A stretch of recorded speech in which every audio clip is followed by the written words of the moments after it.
Join UF Hall of Famer and 14-year NFL vet Shane Matthews every weekday as he brings you all you need to know about your Florida Gators, including news, analysis, and opinions with some of the biggest names in sports. Find us on Spotify, Apple Podcast, Google Podcast, or wherever you listen to your favorite podcast. Or watch us live at 8 a.m. on Facebook, YouTube, and Twitter.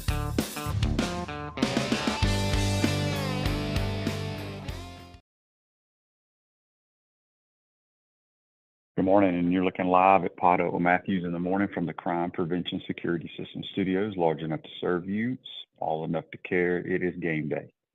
It is very early in Utah, and I'm up, ready to roll. For you folks out there listening, our thoughts and prayers go out to everyone affected by the hurricane the other day. I actually saw some folks in Utah at dinner last night that had some houses over the Steinhatchee area and just said they got wiped out. So Cross City, Steinhatchee, Cedar Key, that whole area, Perry, Madison, Valdosta. So thoughts and prayers go out to everyone.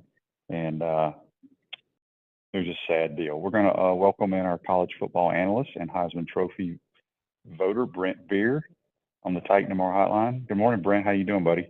Shane, doing good. And we're certainly at the same time a prayer of thanksgiving that we really had very little damage over here in the Jacksonville area. You never really know what's going on, but we certainly thoughts and prayers for the folks that you just mentioned that were hit hard during that time. And the good thing is the hurricane's moving on, and we are set for Thursday night with a good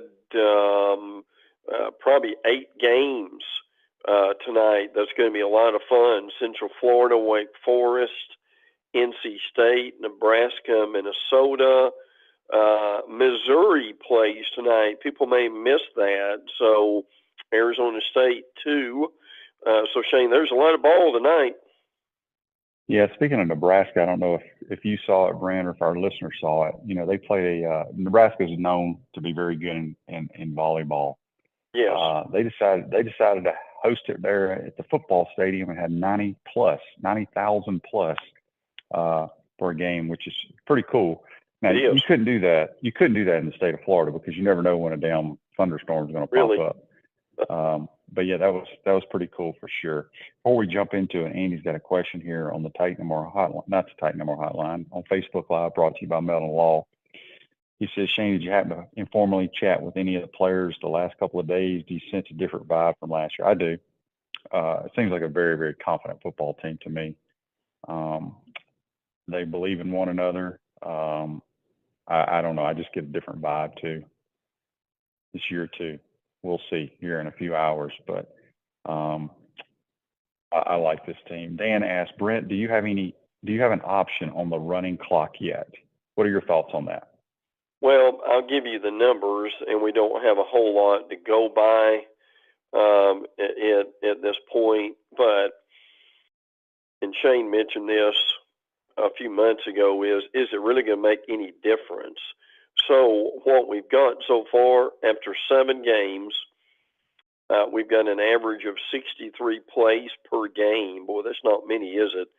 And an average duration of 3 hours and 24 minutes.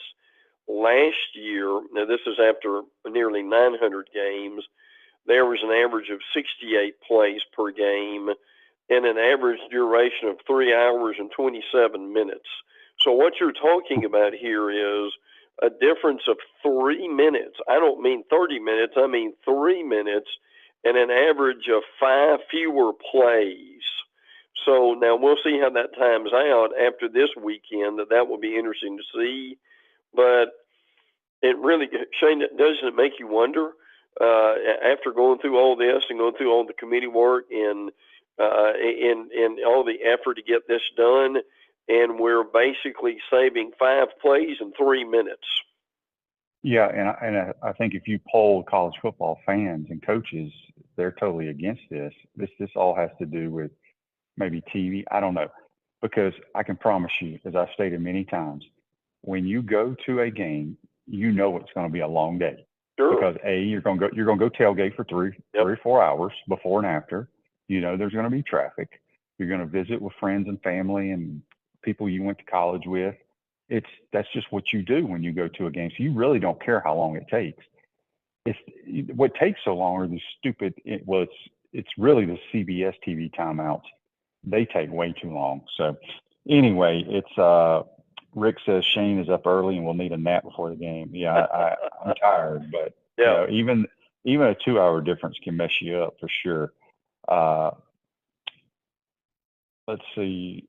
Let's go ahead, and Jeff says you predicted Rising wouldn't play. Yeah, we'll talk more about that as the show goes on. But if people miss it out there, Cam Rising, their star quarterback, is scheduled not to play. Also, their All-American tight end Brent Beaird, who tore us alive last year, he's scheduled not to play. Still, people, Utah is a very good football program. They have a lot of good players. The coach does a good job, so they'll be ready to roll tonight. Real quick, Andy says, Brent, how many of these key stats do you think the Gators need to win tonight to beat Utah? Passing yards, running yards, turnovers, time of possession. All of the above. yeah, but particularly turnovers and time of possession. You don't need to give Utah the ball inside your territory on a regular basis, and it would really help with the running game to be able to control the clock and take the crowd out of it to a degree. And Utah, as Shane will discuss later, they have a good running game. Particularly when Rising is healthy, and they use their tight ends well. Look, I think their All-American tight end not playing, I'm not going to say it's as important as Rising, but it's up there. So to me, the turnovers and being able to control the game are huge for tonight. Yep, we got a couple of Titan MR texts here on the Titan MR text line. One's from Jim. He says, Shane, how has the altitude treated y'all since you've been there? Yeah, I was around downtown. We're staying downtown, walked around. I watched the news a little bit last night. A lot of smoke from Canada has been coming down, and the air quality is terrible, supposedly. I didn't know the difference. Hell, it seemed like a beautiful night to me. But yeah, there is no humidity here. I mean, wow. It's crazy. Another Titan MR text line is from a anonymous texter in the 904 area code. Hey, Shane, out of all the recruiting that Dan Mullen did, he only recruited 7 defensive tackles and 7 edge rushers. Aside from Dexter, all were 3-star composite or worse. Well, that's one of the front sevens not been very good. As I said, that is the key to my game tonight, the front 7 of the Florida Gators. All right, Brent, let's jump right into it. Real quick before we get into going around the league and what's going on around the nation, what's going on with the ACC? Are they going to add these schools, Stanford and SMU and a couple others? Yeah, now that's still a possibility. They were virtually set to vote on this a couple of nights ago, and they had that tragic shooting at North Carolina where one of the professors was shot and killed.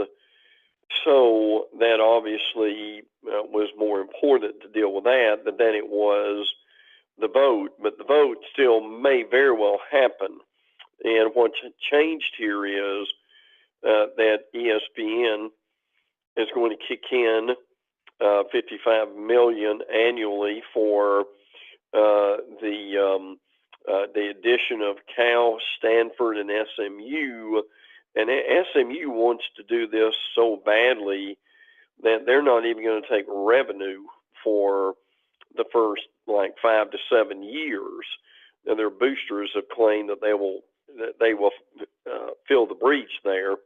So they have plenty of money there. Yeah, they do. There's no doubt about it. That now, so nothing's official yet.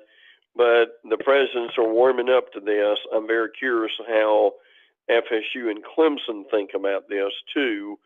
But at this point, there still could be a vote sometime this week, or maybe the first of next week. So we'll keep our eye on that. Real quick, Jonathan on the Titan MR hotline from Memphis, Tennessee says, Brent, between Southern Cal and Notre Dame, I don't know if you watched both games, but who do you think looked better? Notre Dame. Southern Cal still has problems defensively. San Jose State ran for 200 yards against them, and now in fairness, probably some of that was against backups, but at the same time, we know what Southern Cal can do with Caleb Williams. But if you're allowing 200 yards rushing, that's a problem. Now, Notre Dame, and I won't get into the weeds here that much, but, I mean, they outgained Navy 444 yards to 171. Sam Hartman really looked good, 19 for 23 for 251. I would say Notre Dame. But what I learned from Shane Matthews when he and I started working together is there's only so much you can take from game one, and for college football fans, it's easy to do, but don't overreact to it, right, Shane? Yeah, I mean, obviously Notre Dame's going to be better with Sam Hartman at the quarterback position. It's amazing to me because I think Lincoln Riley is as good an offensive mind as there is out there. I mean, his track record speaks for itself with all the Heisman Trophy winners he's had and things of that nature. But, I mean, come on, Lincoln. All them athletes they got in California, you got to be able to find some dudes that can play a little bit of defense. It's amazing to me. It's really amazing. All right, let's go around the SEC. The Crimson Tide, boy, I tell you what, a lot of these national media folks really like this Alabama team. I understand why, but the quarterback position scares me for them. We don't know who's going to start. Probably multiple guys are going to play at that position against Middle Tennessee. What can you tell us there? Well, just that's basically what's going to happen. We think Jalen Milroe is going to start. Now, we don't have a depth chart, which started up another issue. But with that said, multiple quarterbacks will play, and they frankly need to play. But still, there's a thought that Bama's going to be much better on the offensive line, in the running back room, and also particularly on defense. So that's something to keep in mind. Now, again, keep in mind this too. Bama plays Texas next week in Tuscaloosa. So, but again, you learn a lot about yourself in game one. So that's what they're going to. And by the way, Jamil Burroughs, the defensive tackle that transferred from Alabama, has enrolled at Miami. So that is where he's going to be playing. So Miami's got now 3 Alabama players with them. And look, this Middle Tennessee team, they're not going to win, but Rick Stockstill has been coaching them forever. I'm curious if you know him, Shane. They've got a new quarterback, and this is the same Middle team that beat Miami last year convincingly. So they can, and they had a nice season, won 8 games last year. But again, all eyes in Tuscaloosa will be on the quarterback. Yeah. Stockstill has done a tremendous job at Middle Tennessee State. They're one of those kind of group of fives or whatever you call them that you don't really want to play. Auburn, kicking off the Hugh Freeze era. Now they're playing UMass, who UMass has been just trash the last few years.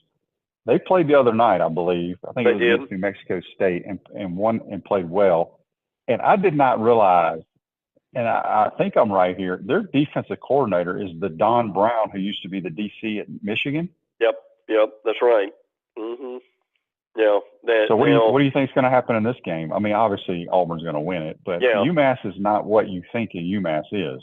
Yeah, agreed. And they could play well. Now, again, there's a lot of fluid situations going on at Auburn too, but Peyton Thorne's the quarterback, Michigan State transfer, and the Jarquez Hunter, I think is going to play. I'm pretty sure of that. He was suspended during the summer.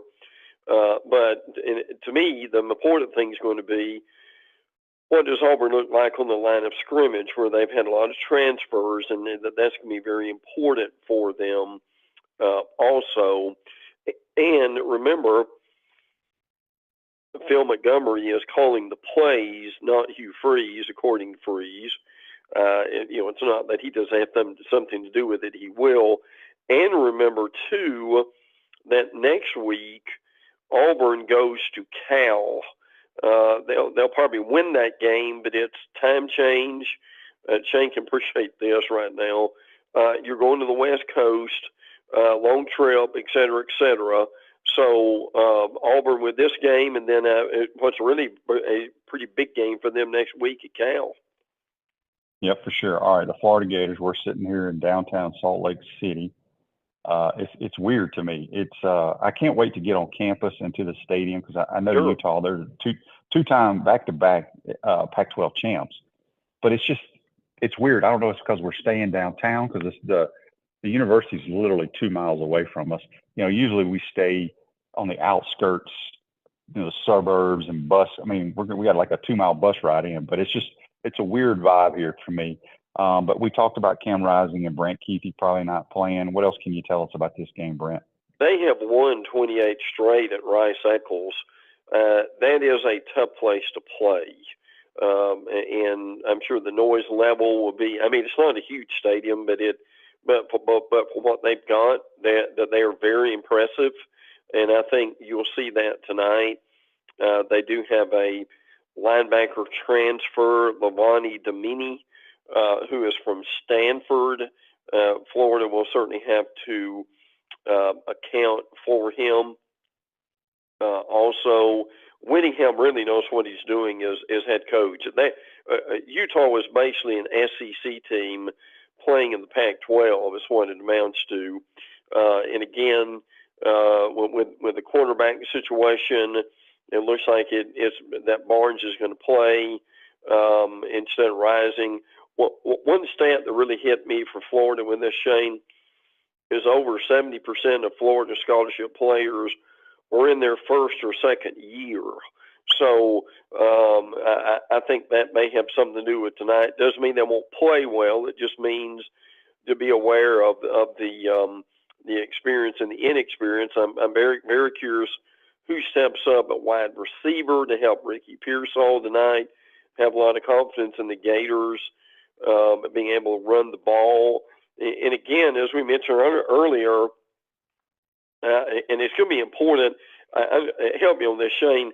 My understanding is Kingsley is questionable at center, and Chris McClellan is questionable on the defensive line. So how much they play, not real sure about that.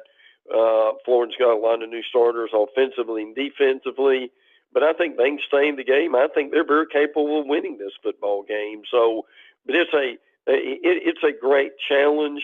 And frankly, after the storm yesterday, it's probably a little more convenient. This game is in Utah right now than it is in Gainesville. Yeah, that's a good point. And as you said, on the injury report, Kingsley Aguakwa, the starting center, is questionable. I think Jake Slaughter is going to be the starting center tonight. It's my gut feeling. And Chris McClellan inside, I'm not sure if he'll play either. That's just my hunch. I have no information on that, but we'll see. But yeah, should be a good night there at Rice-Eccles. I'm anxious to see their crowd get into it, and we'll see. But I think the Gators find a way to win this game for sure. All right, Georgia, on the other hand, they're hosting UT Martin, and I'm pretty good at nicknames. I don't even know what the hell UT Martin is. Do you know what they're called, Brent? Well. Now look. I put you on the spot. And I'm going to have to look it up, but that's a good question. I want to say there's some kind of bird. I'm not sure. I could be wrong though, but that's it. They're the Skyhawks. Yeah. Skyhawks. Yeah. So I knew it was some kind of bird. I guess that's a bird. I don't know. Sounds like a bird to me. But what can you tell us about the Dogs? Well, obviously we want to see how Carson Beck does in his start. He's earned it. I think he'll be okay. The other thing to see is some real questions about the running back room. Dijon Edwards has an MCL. Kendall Milton is always plagued by hamstring injury. Branson Robinson is out for the year. So they don't have a lot of healthy running backs, and they've got to keep those guys being able to play. So they'll go very deep in the depth chart, and this will be an easy win for them, as we know, to start the season. But at this point, there's still a lot you want to see. Are they replacing the guys on the defense that they lost last year? So, but it will be, except for South Carolina coming up in a couple of weeks, it would be an easy September for Georgia. The Kentucky Wildcats are hosting the Ball State Cardinals. And not only that, but Ball State is getting a nice check the next 2 weeks. They're at Kentucky, then they go to Georgia. So they're building new facilities in the next 2 weeks, getting their brains beating them. Kentucky starting a new quarterback. It's a pretty good player transfer. What else is going on with the Wildcats? Well, besides Devin Leary, to see how he does, Liam Cohen is back as offensive coordinator, and they're really excited about that. He was there 2 years ago. Last year in the NFL, he's back this year. And they've also got Ray Davis coming over from Vanderbilt, hoping to replace Chris Rodriguez. I think this is going to be a good football team in Kentucky. They're going to be a lot of fun, I think, to be able to watch, too. So, and Kentucky's got a tough schedule, and they're going to be a tough out, and the Gators are going to have to be dealing with them in the not too distant future too. Yeah, the Bayou Bengals, they're rolling into Orlando, and the LSU folks, they've been there for several days. They'll take over at Orlando. LSU's got a couple key guys that ain't going to play in this game. Yeah, they do. Matter of fact, I'm going to be at this game, and I'm really looking forward to going. This can be a really big game in a lot of ways. LSU is going to be without John Emery, perhaps their best running back. They can't keep Emery on the field, and this is either academics or some off the field situation, but he's not going to be available the first two games. Now, they've got talent, they always do, but Noah Cain, Armani Goodwin, and Josh Williams will be at running back also. So that's something important to think about. They got to replace their field goal kicker. They've had Cade York and Cole Tracy for years, and so they've had a walk-on named Damian Ramos that's going to be kicking. And people may not be thinking that's much of a big deal, but it really is. Particularly, special teams has a lot to do with wins and losses in the first games of the year. The biggest loss for LSU is Mason Smith, who has been suspended for the first game because he basically signed autographs in 2021, a month before NIL was legal. How about that? Harold Perkins is a guy that Florida State's got to defend. They've got to know where he is on every play, and that's going to be tough to be able to deal with him. But LSU's got a whole bunch of other transfers. Omar Spites from Oregon State, a lot in the secondary. But at the same time, this FSU team is very good. This is a top 10 matchup Sunday night. The ratings for this are going to be off the chart. Now, LSU last year, and this may not mean anything this year, but LSU last year was 10-1 when they ran for at least 140 yards, and 0-3 when they didn't. Sometimes you find a stat you really like, and that's one of them. So we'll pay attention to this. And a guy for FSU to pay attention to also is Michigan State transfer Keon Coleman. Now, Johnny Wilson's 6'7". Coleman is 6'4". South Carolina tight end transfer Jaheim Bell is also in that lineup. I tell you, Shane, frankly, this may be the best Seminole offense we've seen in a long time. Look, to me, this is a pick 'em. I'm leaning toward LSU a little bit, but I still think win or lose, and this is like Florida, so people need to pay attention to this. even if Florida and Florida State lose, they've got games in September. Florida State against Clemson and Florida in 2 weeks against Tennessee. That even with a loss, they can right the season very quickly. September's an important month for both these teams. Yeah. Florida State's got some dudes on the outside. There's no question. I think LSU's plan will be try to keep Jordan Travis in the pocket and make him beat him throwing the football. If you do that, you'll win the game. Brent, I want to ask you next week when you come on, get there early because I want you to look at LSU, how much different they look as a football team compared to Florida State. Yeah, I will. LSU just looks – I don't know if it's the damn gold helmets and the white jerseys and the gold pants that make them look different. They just look like a different football team than anybody else. Them in Alabama and now Georgia, when they come out of the tunnel or get off the bus, you're like, whoa. So I don't know if it's just the uniforms, but, yeah, that should be a good one. Sunday night in Orlando. And, people are excited for that game. I think LSU wins that game.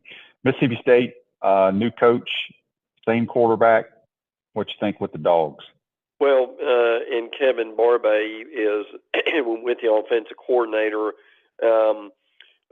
For our listeners, Shane and I have talked about this for months. What's going to be interesting is they're not going to do much air raid. They're going to more of a down the field offense, and Shane can give us a little more explanation on this. But that's going to be really different for them. It's going to be really different for Will Rogers to see how he's going to be able to deal with that. Their running back, Marks, is just really special. They've got a transfer, Keon Lee from Penn State, who's going to be able to help them out. This is a good state team. They've got a lot of veterans here with that. But Shane, I am really curious. By the way, they host Arizona next week. They'll beat Southeastern Louisiana. But when you change offenses like this, when you've been used to one thing and you go to another, it's going to be fascinating to see how quickly that transition goes. Yeah, for sure. I think the biggest thing is Will Rogers, how he plays in this type of system, because he played in high school in the air raid and nothing but the air raid up to this point. Ruse Over State Farm offers a team of dedicated insurance professionals ready to help life go right with the right insurance options for you and your family. Visit ogoinsurance.com. Give them a call at 352-240-1779. Speaking with our college football analyst, Brent Beaird, on the Titan Tomorrow hotline. All right, Missouri. They're hosting the South Dakota, not the Coyotes, Brent. They're called the Coyotes. Yes. You can't call them the Coyotes. It's the Coyotes. Good point. Now, they play tonight, so we'll be flipping back and forth a little bit. Or if you got the two TVs, you can set that up. Missouri and South Dakota are on the SEC network, by the way. Luther Burden is the best player, basically, for Missouri. Going to be interesting to see how often they get him the ball. Remember, Dominic Lovett has left Missouri, and he's at Georgia. So that's a big for Georgia, to say the least. Brady Cook, we think, is going to be the quarterback. Sam Horn is in there, too. He'll play. Jake Garcia from Miami, I don't think he's going to play that much. But Missouri wants to get off to a quick start. And frankly, Shane, for schools like Missouri, for recruiting and just to get the attention, I think it's a good idea to play on a Thursday night. So we will have two SEC teams in action tonight. Yes, for sure. And I wanted to mention that we talked about Middle Tennessee playing Alabama this week. Well, they're going to travel to Missouri next week. That's right. And it's 2 weeks of payday for Rick Stockstill and his crew. All right, the Ole Miss Rebels hosting the Mercer Bears, and then they got a big game to follow against Tulane. Yeah, that's going to be a really big game next week in New Orleans against Tulane. Now, Mercer's already played a game. They played North Alabama, UNA, up where my brother does sports radio in Florence, Alabama. So they've got a little bit of experience, but, I mean, we know what Ole Miss is capable of doing. But like USC, and I'm not saying Ole Miss is USC, but the point here is, and I think you'll agree with this, Shane, has Ole Miss's defense got any better? Now, Pete Golding comes over from Alabama. we'll see how that goes. But that brings some intrigue in this game for me. Jackson Dart will start in the game. So, but that to me is going to be the big thing. They'll beat Mercer. Mercer's a better program than people think it is. But how will Ole Miss be able to stop Mercer? And they've got to get ready for next week because Tulane is really good. Yeah, they are very, very good. All right, this is one of the better games this weekend. The Gamecocks and the Tar Heels are playing in Charlotte. Two high-profile quarterbacks going at one another, although I think one is much better than the other. Your thoughts on South Carolina, North Carolina? Yeah, Drake May could be playing in the NFL right now, as a matter of fact. That's how well the people think about him. Marshawn Lloyd, who used to be at South Carolina, is now at USC. So Spencer Rattler, the South Carolina quarterback's got some weapons like Antoine Wells. But to me, this game comes down to North Carolina's defense under Gene Chizik. Yes, that Gene Chizik as coordinator was really awful last year. How much better can they be this year? The games in Charlotte, and by the way, people may have missed this, but the ACC headquarters moved to Charlotte, and they it was made official this week. They actually had the conference flag, but they put up the flagpole, so they made that official. But look, this is going to be a fun football game. In order to see, South Carolina has a new offensive coordinator, Dowell Loggins, and how he's going to do. Folks are very excited to see where that's going. But this is why this game is important for South Carolina. Now, they've got Furman next week, but then they play Georgia in Athens, Mississippi State at home, and then at Tennessee. So, Shane, South Carolina needs to get off to a good start. That's a tough schedule. Yeah. Who do you like in that game? I think North Carolina's the better football team. I don't know why. I just trust Gene Chizik, because South Carolina, to me, I still can't understand the love from people around the country. I know, and it's only because they beat Tennessee and they beat Clemson. But Right. they still are South Carolina. I just don't get it. I think North Carolina wins that game. But who you got, Brent? Well, and I'm with you. I think Drake May is that good. I'm curious if you feel the same way. Yes. He is just an amazing quarterback, and it's worth tuning in just to be able to see Drake May. But again, I do throw out that note of caution that Gene Chizik has got his work cut out for that defense, and it's got to be better this year. Yeah. All right. The Vols are supposed to be playing in Nashville against a bad Virginia team. I thought I saw somewhere that this game may go back to Knoxville because they found something wrong with Nissan Stadium there. Maybe I dreamed that while I was on a plane or something. But regardless of that, the Vols and Joe Milton, who's going to win the Heisman Trophy, apparently, that's what everybody says. They have Virginia, who is not the normal Virginia football team. Right.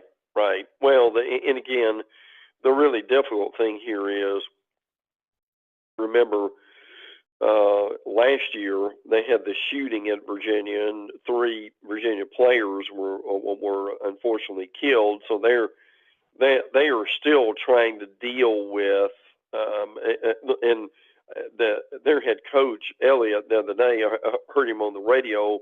He said, "Look, we're not even worried about wins and losses right now. We're just worried about being able to pick up the pieces of our life and be able to move on." Now, as far as on the field, this is an easy win for Tennessee. But the thing, and I know this is a broken record, but is Tennessee's defense any better than what it was? That's the thing you want to look at. They're going to be fine with Squirrel White and Brew McCoy at wide receiver. I like their running backs. And again, the big question to me is, will Cooper Mays play their center? So now, I have not heard it's been moved out of Nashville. I'll put it that way, Shane. So I think they're still playing there. But Tennessee has got a pretty tough road to hoe. after Austin Peay, they've got obviously in Gainesville, and then they play a really difficult UTSA team that we'll talk about later, and then they've got South Carolina. So it's a big, important September for the Vols too. Brent, who is the coach for Virginia now? I'm embarrassed. I don't even know. His name is Elliott, and he's only been there now for a short period of time, and he basically is trying to get things together. But let's just be honest about this. They're a long way from being where they need to be right now, in terms of players. Well, just think, because I know my son was on the team and they played the Gators in the Orange Bowl a few years ago, and Virginia has fallen a long ways. All right, the Aggies, one of the more intriguing teams in America because of the Bobby Petrino hire. They host the Lobos in New Mexico, but next week they travel to Miami. So we'll see what this team looks like this weekend against the Lobos. Yeah, and by the way, Tony Elliott is his name. 3-7 is his record. Yes, really big game next week for A&M at Miami. Connor Weigman has officially been selected as their quarterback.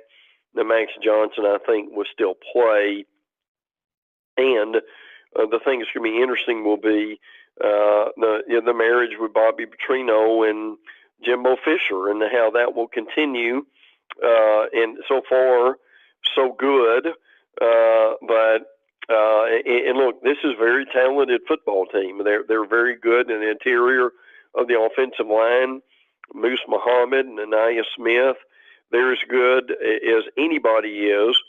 I think their defensive line with Walter Nolan, those guys are going to be good too.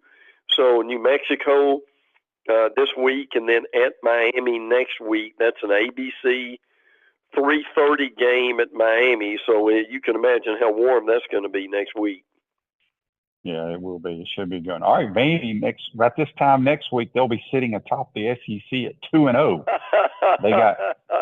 They host Alabama A&M this week.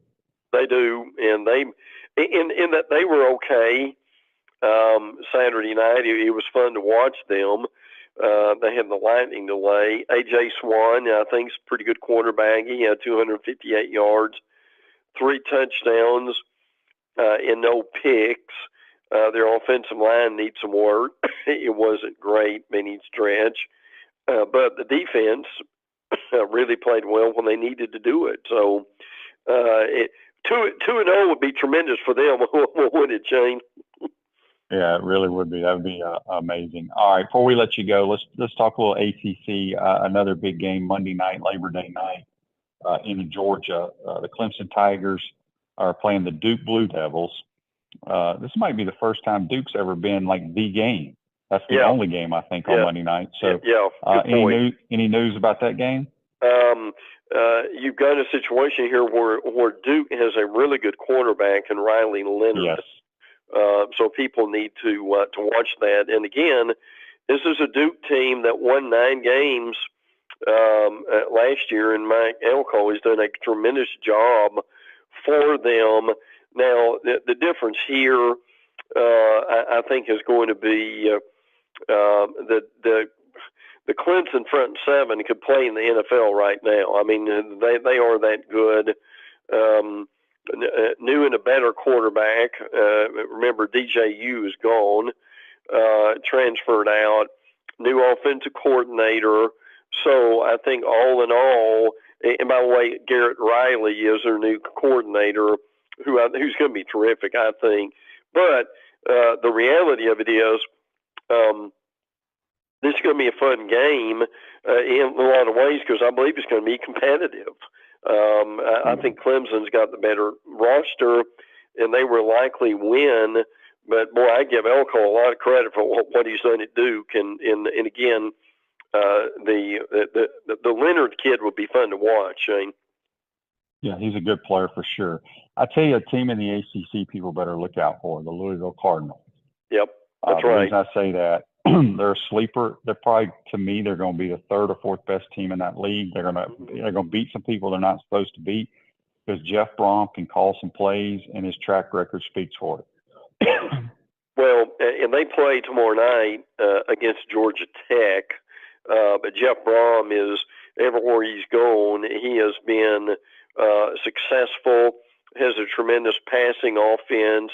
Malik Cunningham is going after 5 seasons at Louisville, but there's no question they've got talent, and we need to mention too, and people may not be aware of this, but Miami, the Hurricanes, play Miami of Ohio, and that's coming up tomorrow night. So we'll see if Tyler Van Dyke is healthy. We think he is. They've had a lot of transfers at Miami, and they need that.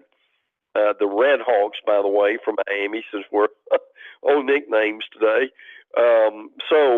But Miami really needs to get off to a good start.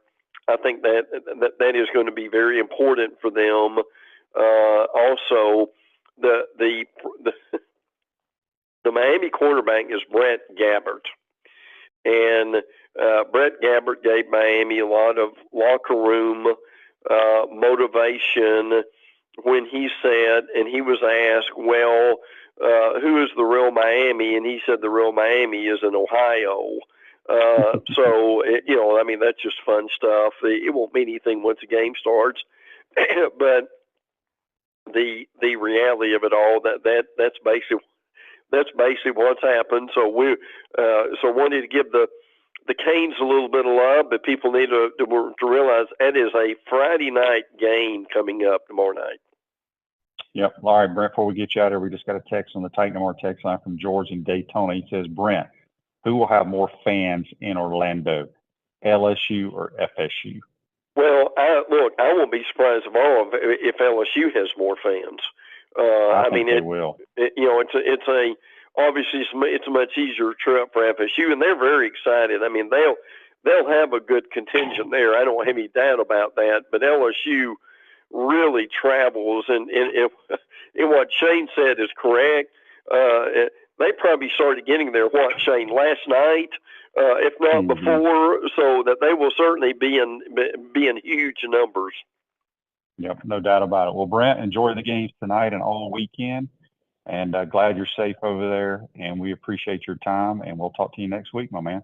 And Shane, enjoy some golf over the next few days, right? No doubt about it. Today, Friday, and Saturday, so I'm looking forward to it.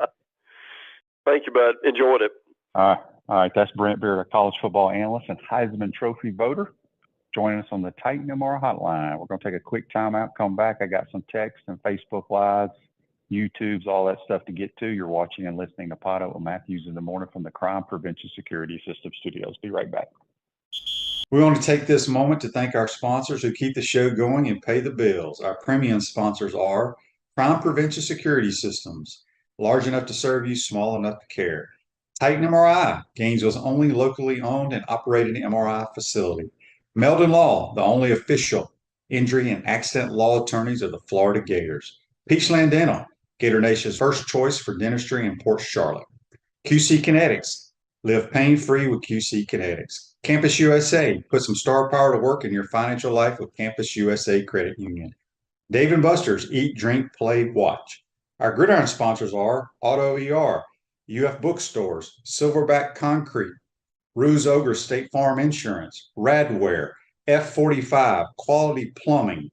Our touchdown sponsors are Adams Ribs, Gator Dominoes, Celebrate Primary Care, Gator Bait Media, Okido America, Style Cuts, Ironwood Golf Course, Big Mills Cheesesteak, McDonald's of Gainesville, 84 Lumber, Dowling Signs, Baker Sporting Goods, Silver Q Billiards and Sports Bar, Cornerstone Financial Group. If you're interested in promoting your business on the show, call Freddie at 352-284-3733. If you like what we're doing here, make sure to follow us and support the businesses that support us. Attention all Gator fans, Meldon Law is giving away a chance to experience the Florida-Georgia game like never before. 2-night stay at the Hilton on the River, dinner at Ruth Chris Steakhouse, 2 premium tickets to the game, and a football signed by Coach Billy Napier, and much more. Go to the Meldon Law Facebook page and look for the VIP experience for two. Good luck and go Gators!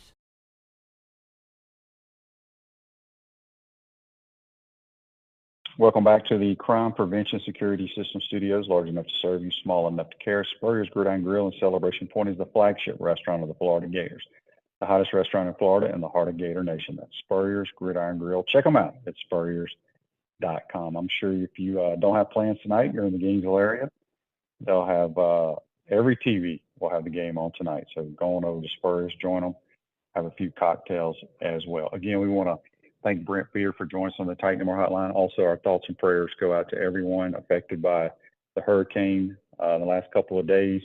Do know that Cedar Key, Steinhatchee, Perry, Cross City, that whole area just got demolished. And those folks will be back, though. Tough folks, and you just hate to see that. Those small fishing villages, great place to go, no doubt about it. Got a text on the Titan More text line. This comes from Bob. He says, Shane, who will start in place of Kingsley at center if he's not able to play? And we touched on it earlier, Bob. Jake Slaughter. I think Jake is a redshirt freshman out of Trinity Catholic High School in Ocala. He would be your starting center if Kingsley's not able to go. I think they trust him and they believe in him, so we'll see. It's going to be important for the offensive line tonight.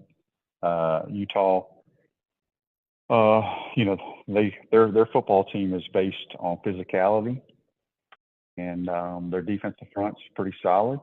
So we've got to control the line of scrimmage on both sides of the ball, quite honestly, tonight to win this football game. That's the key. Front seven on defense has to play well tonight. Let's see. So my next question to you guys, who do you think for the Gators to win tonight in the last 5 or 10 minutes on this program? Who do y'all think has to play at a high level for us to win tonight? Some not surprise guys, but I think y'all are going to love, and we've talked about it for months now on my show, Trey Wilson. Get out of Tampa. Wearing number 3, used to be number 21. I think he will have a big part in the game plan tonight. Get him the football 6, 7, 8 times any way you possibly can. Wouldn't be surprised if he's not returning kicks or punts either. But he's a guy that's going to make some plays tonight. I think Ricky Pearsall, you're going to see a different type player in him tonight. And obviously our running backs, they're going to run like they do. I think Graham will be very efficient, very, very efficient. So I want to thank again, I meant to mention it earlier, David Steele, the old former voice of the Gators, for doing our program, our introduction. Dan says Mertz, of course, the new center. Mertz is going to play well tonight, I believe. Reggie says first play. This is on Facebook Live, brought to you by Melwell. First play action, send it down the sideline. You never know. I think depends on situation, but I have no problem with that. Andy thinks Ricky Pearsall needs 10 catches, even if they're slant. That's a lot of catches there, Andy. 10 in one game is a lot. So we'll see. Gino asked, how was Dallas Phillies? I mean, it was all right, not too bad. The one thing I will say about this coaching staff and this squad, obviously the travel plans were adjusted multiple times. There will be no excuses. It is what it is. I think this team is focused and ready to go play football and take care of the job at hand. I don't know if you saw on Twitter. I saw it this morning, or maybe it was yesterday. The little video that the video people came out with. Man, it was awesome. If you haven't seen it, go to Twitter or wherever, check it out. It's about a minute and a half, but it'll get you ready to play some football for sure. So, again, 8 o'clock Eastern Standard Time, 6 o'clock out here, Rice-Eccles Stadium. Florida Gators will be running out of the tunnel in orange helmets, white jerseys, and royal blue breeches. Not my favorite, but we'll go with it. I wish they were wearing the white pants, but that's what we got tonight, and should be a lot of fun. If you Well, let me read this first. Let me get to this day in sports. I forgot. I've been distracted. This day in sports brought to you by Campus USA Credit Union. Put some star power to work in your financial life with Campus USA Credit Union. Listen to this, folks. 1987, Curtis Strange sets golf's earnings for 1 year at $697,000. That's like what 10th place gets you nowadays in some tournaments. Probably worse than that, like 20th. But that's brought to you by this day. This day is brought to you by Campus USA Credit Union. I was going to mention tonight, if you don't want to listen to Herb Street and Chris Fowler and that crew, turn the TV down and listen to Sean and myself, Cardozo and Tate Casey on the call. Should be a lot of fun. We have a very, very small booth. I mean, it's one of the smallest booths I've ever seen. So we'll be nice and cozy up there calling the ball game tonight. So it should be a lot of fun. I appreciate you guys tuning in today. It was rough getting up this morning, but we're ready to roll now. Golf and then a ball game. Have a great day, folks. We'll recap this thing tomorrow. Go Gators.